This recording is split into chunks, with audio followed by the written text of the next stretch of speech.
नमस्कार साथियों। आज मैं आपके बीच उपस्थित हूँ और आज का टॉपिक बड़ा गंभीर है। आज का टॉपिक है साइबर क्राइम।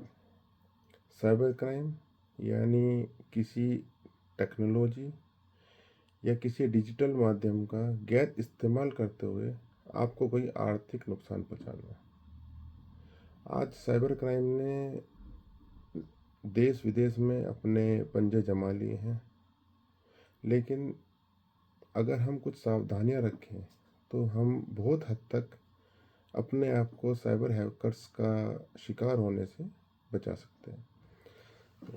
आज आपके लिए कुछ 12 सावधानियां मैं आपके लिए लेकर आया हूं। अगर आप ये सावधानियां बरतेंगे तो बहुत हद तक आप अपने आप को साइबर हैकर्स का शिकार होने से बचा सकते हैं। सबसे पहले नंबर 1, आप अपना कोई भी debit card, credit card number, NEFT, online banking password, UPI password किसी भी को भी शेयर ना करें। दूसरा, किसी छोटे लालच में ना आए। आजकल सोशल मीडिया के माध्यम से एक फॉरवर्ड पोस्ट की जाती है कि आपको फ्री रिचार्ज दिया जा रहा है या आपको पैसे डबल करने का मौका दिया जा रहा है या आपको गेम्स के लिंक दिए जाते हैं कि गेम्स खेलेंगे तो आपको पैसा मिलेगा। तो किसी भी ऐसे छोटे लालच में ना आए। तीसरा, कोई भी अनजान वीडियो कॉल भूल कर भी रिसीव ना करें। आजकल हैकर्स का एक नया तरीका आ गया है कि आपको व्हाट्सएप या फेसबुक या इंस्टा के माध्यम से आपको एक वीडियो कॉल आती है। अगर आप गलती से उस वीडियो को रिसीव कर लेते हैं तो आपका फेस दूसरे के पास चला जाता है और उस फेस का वो जगह जगह इस्तेमाल करके आपको फिर ब्लैकमेल करके आपसे वो पैसे हटते हैं। तो किसी भूल कर भी कभी कोई अनजान नंबर से वीडियो रिसीव ना करें। और आजकल एक चौथा नया तरीका अभी आया है मेरे सामने कि आप किसी online shopping company Flipkart, Amazon आदि से कोई प्रोडक्ट आप बुक करते हैं, लेकिन किसी वजह से वो प्रोडक्ट आप कैंसिल हो जाता है और आपको उसका रिफ़ंड आ जाता है। रिफ़ंड आने के कुछ ही समय बाद आपको एक डिलीवरी बॉय का कॉल आएगा और डिलीवरी बॉय आपसे कहता है कि आप मेरे पर्सनल नंबर पर UPI मुझे कर दीजिए तो आपको प्रोडक्ट मैं आज ही डिलीवर कर देंगे। कई बार लोग लालच में आकर ऐसा कर देते हैं, तो आप कदापि ऐसा ना करें। आपके पैसे चले जाएंगे, आपको कोई प्रोडक्ट नहीं मिलेगा। जब भी आपको कोई प्रोडक्ट खरीदना हो तो आप सिर्फ ऑनलाइन शॉपिंग कंपनी के पेमेंट लिंक से ही खरीदें और रिफंड भी वहीं से लें। इसके बाद एक और 5वें नंबर पर अगर हम आते हैं तो हैकर्स का जो तरीका है वो है कि आपको कोई एक पार्सल कोई देने आएंगे। फ्लिपकार्ट, अमेज़न आदि कंपनी के किसी के भी नाम से आपको कोई पार्सल या कोई और शॉपिंग कंपनी भी हो सकती है, आपको एक पार्सल कोई अनजान आदमी लेकर आएगा, आपसे कहेगा कि ये आपने आपके नाम पार्सल हो और आप हमें OTP बताइए तो आपको ये पार्सल मिल जाएगा। कई बार लोग लालच में आ जाते हैं कि चलो किसी ने दिया होगा या किसी ने गिफ्ट किया होगा, जो भी है, तो ऐसा कोई भी अनजान पार्सल आप ना लें। इसके बाद जो बहुत कॉमन है कि social media, Facebook, Instagram, WhatsApp के माध्यम से आपको कोई मैसेज आता है मदद के लिए और आपके किसी खास का ही मैसेज होता है, क्योंकि उसका डुप्लीकेट सोशल मीडिया अकाउंट बनाकर आपको मैसेज किया जाता है कि आप मैं यहाँ फंस गया हूँ, मुझे ज़रूरत है, आप मुझे पैसे। कई बार ऐसा भी हो रहा है कि किसी पुलिस ऑफिसर का, किसी एक पॉलिटिकल व्यक्ति का कोई DP लगाकर आपसे पैसे मांगे जाते हैं कि आप मुझे मेरी मदद कीजिए, तो लोग कई बार ये सोच कर पैसे दे देते हैं कि हाँ मेरा खास है या मैं जानता हूँ इसे, ये मांग रहे हैं। तो किसी को भी ऐसे पैसे ना दें।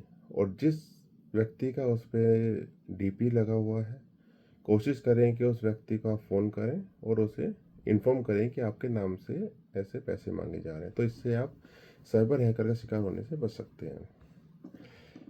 इसके बाद जो हैकर्स का तरीका है कि आईजीएल यानी पाइपलाइन कंपनी, गैस कंपनी या telecommunication company Airtel, idea, Vodafone आदि के नाम से आपको वेरिफिकेशन के नाम से आप ओटीपी मांगा जाता है कि आप अगर ओटीपी नहीं देंगे तो आपका कनेक्शन काट दिया जाएगा। तो ऐसा कोई भी ओटीपी आप किसी को ना दें। कोई भी कंपनी इस तरीके के वेरिफिकेशन कॉल कभी नहीं करती है। ये हैकर्स का एक नया तरीका है।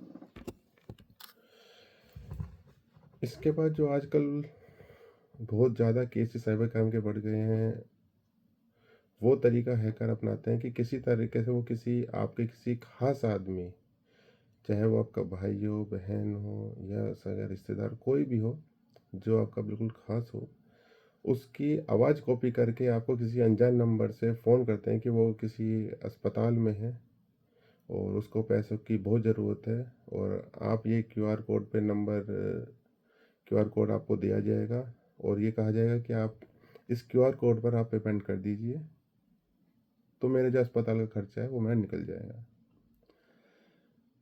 तो आप इस तरीके के किसी भी कॉल पर, मदद मांगने पर, अस्पताल के नाम पर पैसे मांगने पर आप किसी को पैसे ना दें। बल्कि जिस व्यक्ति का वो नाम लेकर बात कर रहा है, तो उस व्यक्ति को आप इन्फॉर्म करें कि आपके नाम पर ऐसे ऐसे अस्पताल के नाम से पैसे मांगे जा रहे हैं, या फिर उसके किसी नॉर्मल जो सही नंबर है, मोबाइल नंबर, उस पर कॉल करके आप एक बार कंफर्म कर लीजिए। तो इससे आप साइबर हैकर्स का शिकार होने से बच सकते हैं।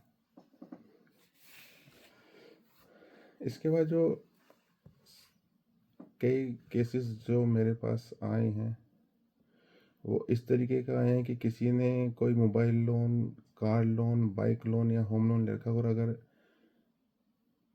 कोई किस्त किसी वजह से, कोई इंस्टॉलमेंट किसी वजह से डिले हो जाती है या नहीं दे पाते हैं, तो पहले किसी थाने से फ़ोन आएगा, किसी पुलिस ऑफिसर के नाम पे फ़ोन आएगा कि हम पुलिस इस थाने से, आपके नियर बाई थाने से बोल रहे हैं और अभी अगले आधे घंटे में पुलिस आपके पास पहुंच रही है, नहीं तो आप हमें पैसे दे दें। फिर तुरंत किसी वकील के नाम पर फ़ोन आएगा आपके पास कि अभी थाने से अगर फ़ोन आया था, अगर आप हमें पैसे दे देंगे, इंस्टॉलमेंट हमें दे देंगे, तो आपकी गिरफ्तारी बच जाएगी। तो इस तरीके के कॉल आने पर आम तौर पर लोग बहुत डर जाते हैं और डर के पैसे दे देते हैं कि पुलिस हमें गिरफ्तार न कर ले। तो आपको कोई डरने की ज़रूरत नहीं है। इस तरीके के कोई भी कॉल ना तो आपको कोई पुलिस करेगी, ना ही आपको कोई एडवोकेट करेंगे। ये हैकर्स हैं जो लोगों के डर का फ़ायदा उठाकर आपसे पैसे लेने का काम करते हैं। वो जो इंस्टॉलमेंट के नाम पर आप पैसा देते हैं, वो हैकर्स को जाता है, ना कि आपके बैंक या फाइनेंस कंपनी को जाता है। इसके बाद एक सावधानी आपको यह बरतनी है कि कभी भी लोन या फाइनेंस जब भी आप लें, तो किसी रजिस्टर्ड फाइनेंस कंपनी से ही लें। किसी भी सोशल मीडिया पर कोई भी लिंक से कोई आपको देता है कि आप यहाँ पर आके फाइनेंस कर सकते हैं, तो इस तरीके का आप फाइनेंस ना लें। सावधानी आपको ये भी बरतनी है कि कोशिश करें कि एक ही मोबाइल नंबर से आप अपने सभी बैंक अकाउंट्स को रजिस्टर ना करें। कोशिश करें कि अगर आप 2 या 3 बैंक अकाउंट हैं आपके, तो उसमें अलग अलग मोबाइल नंबर से ही रजिस्टर करें, या एक मोबाइल नंबर से आप 2 करें। अगर 4 बैंक अकाउंट है तो 2 मोबाइल नंबर अलग अलग रजिस्टर करें। तो एक ही मोबाइल नंबर सभी बैंक में आप रजिस्टर ना करें। इसके बाद आपको आखिरी सावधानी ये बरतनी है कि अपने जो भी सोशल मीडिया अकाउंट्स हैं, चाहे वो फेसबुक हो, इंस्टाग्राम हो, उस पर अपने खास मिलने वाले या जान पहचान के लोगों को ही जोड़ने का प्रयास करें और अपनी प्राइवेसी सेटिंग्स का खास ध्यान रखें। सभी सोशल मीडिया अकाउंट्स पर प्राइवेसी सेटिंग्स दी जाती हैं जिसमें कि आप अपना अकाउंट लॉक भी कर सकते हैं, कौन आपको मैसेज कर सकता है, कौन आपकी पोस्ट देख सकता है। तो इस तरीके की प्राइवेसी सेटिंग्स का आप ध्यान रखें।